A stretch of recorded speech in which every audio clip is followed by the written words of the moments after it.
Hello मेरे प्यारे दोस्तों, मेरा नमस्कार। आपका स्वागत है मेरे यूट्यूब चैनल गौतम ऋतु में।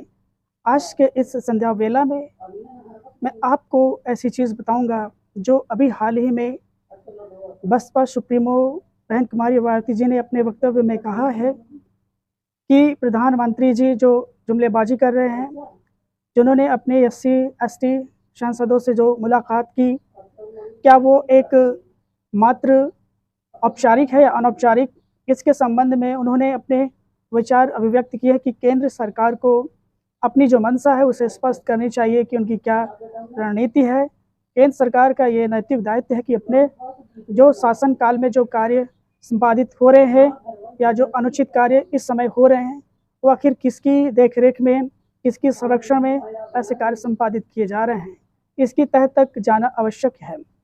उन्होंने ये भी कहा कि सूत्रों के हवाले से कि प्रधानमंत्री ने अपने पार्लियामेंट में सांसदों से जो मुलाकात की, उन्होंने ये आश्वासन दिया कि जल्द ही इस एससी एसटी जो रिजर्वेशन का जो मुद्दा उठा है, इसका जल्द ही समाधान तलाश लिया जाएगा।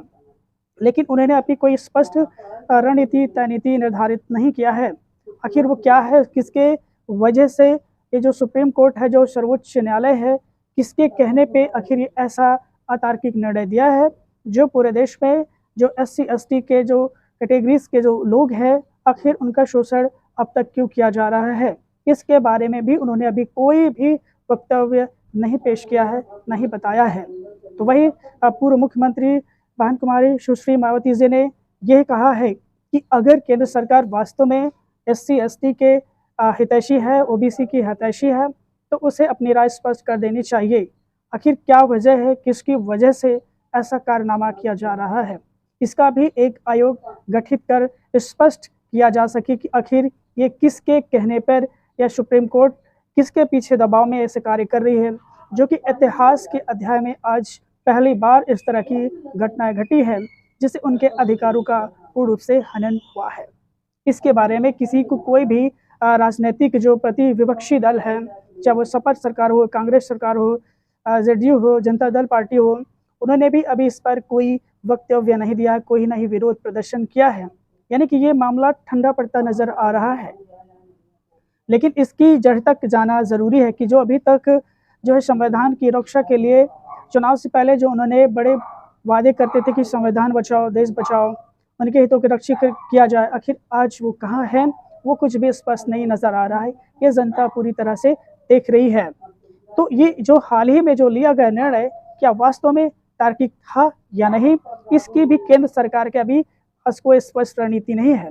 अगर वो चाहती है कि अगर ये एसटी एसटी रिजर्वेशन खत्म हो, तो उसे संविधान में संशोधन करते हुए इस जो निर्णय सुप्रीम कोर्ट के द्वारा जो प्रस्तावित किया गया था 1 अगस्त 2024 को, उसे अमान्य करार दिया जाए, क्योंकि वह संविधान के अनुकूल है और एससी एसटी कैटेगरीज के लोगों के अधिकारों का एक तरह से वो पूर्ण रूप से हनन है।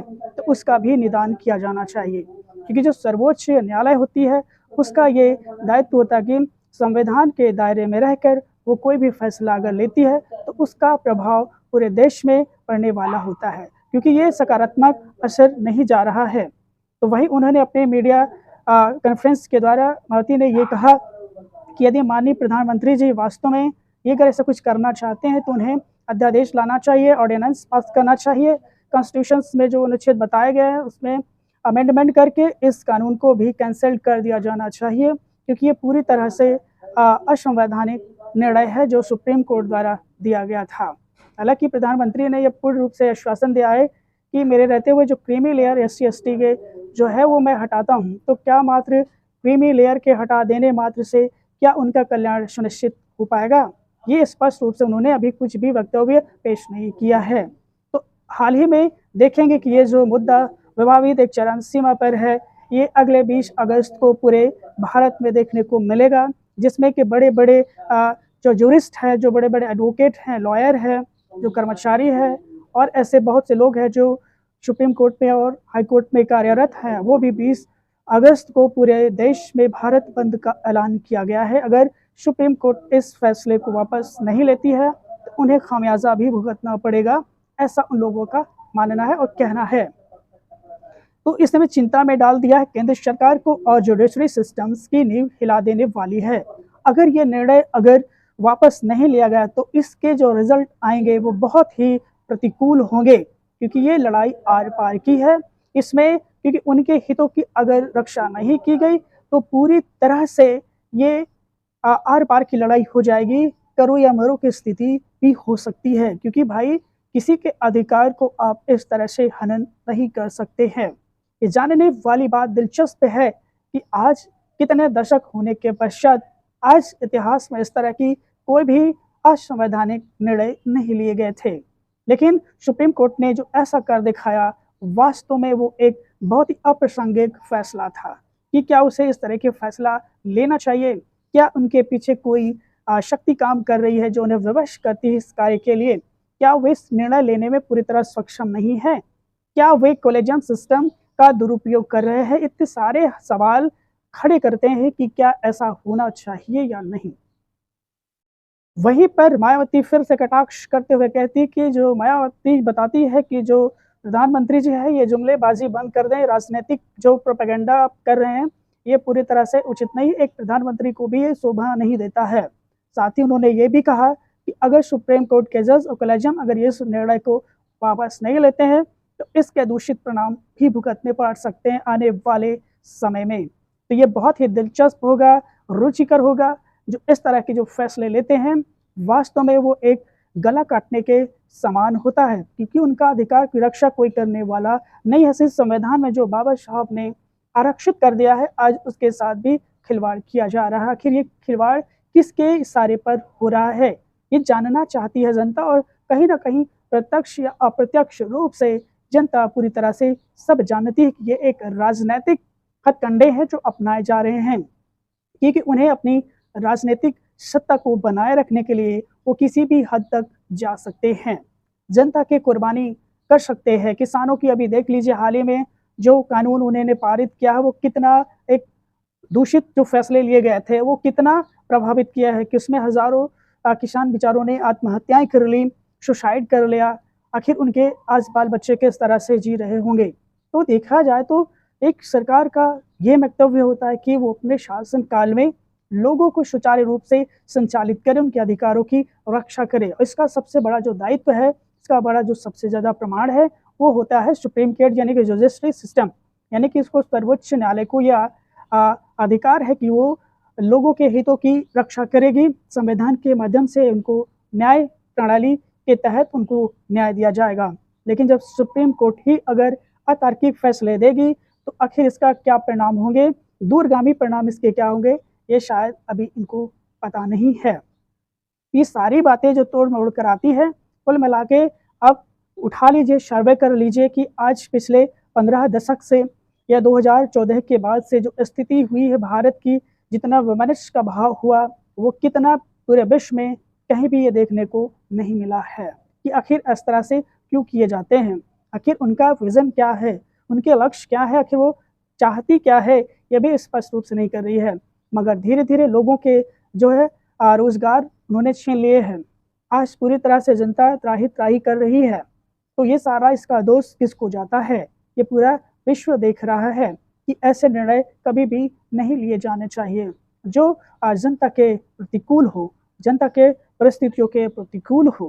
क्योंकि अगर जिस देश में अगर जनता पूरी तरह से आर्थिक रूप से सक्षम नहीं है तो इसका कहीं ना कहीं दोष सरकार का या केंद्र सरकार का होता है।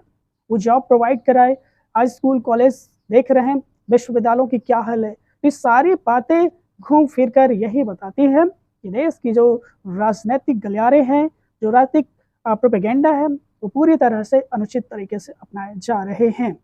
मायावती का ये भी आगे कहना कि अगर ऐसा फैसला वापस नहीं लिया जाता है तो हमें कुछ राजनीतिक कदम उठाने पड़ेंगे, यानी कि हम निचली अदालत में भी हम एक रिट यानी कि याचिका हम दायर करेंगे कि ये जो इस तरह हो रहा है ये पूरी तरह से गलत हो रहा है। वैसे भी उनको इतने सालों से कोई बेनिफिट नहीं मिला, नहीं कोई ऑफिशियल पोस्ट मिला है, बस सब धांधलेबाजी होती है। जो उच्च उच्च पोस्ट पे जो एग्ज़ाम्स किए जाते हैं, चाहे वो नीट के हो, चाहे वो बीएड के पेपर हो या चॉइस के पेपर हो, सब लीक हो जाते हैं। आखिर ये सब कैसे लीक होते हैं, किसकी वजह से लीक होते हैं, क्या अब इस तरह के भी चीज़ें चर्चा में आने लगी है कि अभी तक ऐसा नहीं होता था। इस सरकार में सबसे ज़्यादा पेपर लीक इसलिए हुए हैं कि वो चाहती ही नहीं है कि लोगों को जॉब प्रोवाइड करवाए, क्योंकि वो चाहती कि हम वैकेंसियाँ भी निकाल देंगे, परीक्षा भी करवाएंगे, लेकिन पेपर लीक ज़रूर करवाएंगे। इससे सरकार भी बच जाएगी और वैकेंसियाँ भी नहीं भरी जाएंगी। तो कुल मिला के ये देखा जाए तो हर वर्ग के चोट पहुंच रही है। तो सारी बातें यही बताने का मेरा एकमात्र विज़न है कि आप उस चीज़ को, सच्चाई को आप जानें, चाहे आप जिस कौम से हो या जिस धर्म से हो, जिस समुदाय से हो, देश की रक्षा सर्वोपरि होती है। ये सारी चीज़ें उभर कर सामने आ रही हैं कि क्या ऐसे होना चाहिए इस देश में या नहीं। इसका जवाब जनता तय करेगी। आगामी 22 अगस्त को देखा जाएगा क्या माहौल होता है, क्या रंग लाता है। इस तरह के जो फैसले लिए जाते हैं, आखिर ये मनमानी ढंग से क्यों लिए जाते हैं, इनका क्या प्रयोजन है, क्या इसका औचित्य है, जनता पर, देश पर इसका क्या असर पड़ेगा, इसके दूरगामी परिणामों के बारे में पहले सोच विचार कर लेना चाहिए।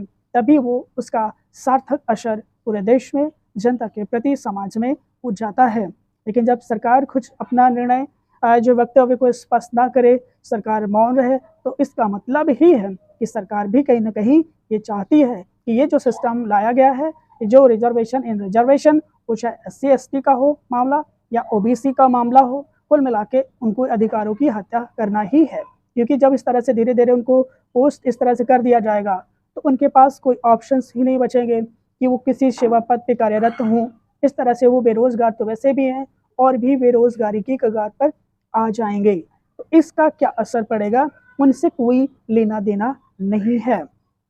आगे भी मैं आपको ये बताता चलता हूँ कि ये जो इस तरीके के जो कंडे अपनाए जाते हैं, ये देश के उत्थान के लिए, देश के उन्नति के लिए, देश की तरक्की के लिए एक सबसे बड़ी बाधा बनकर उभर कर आती है।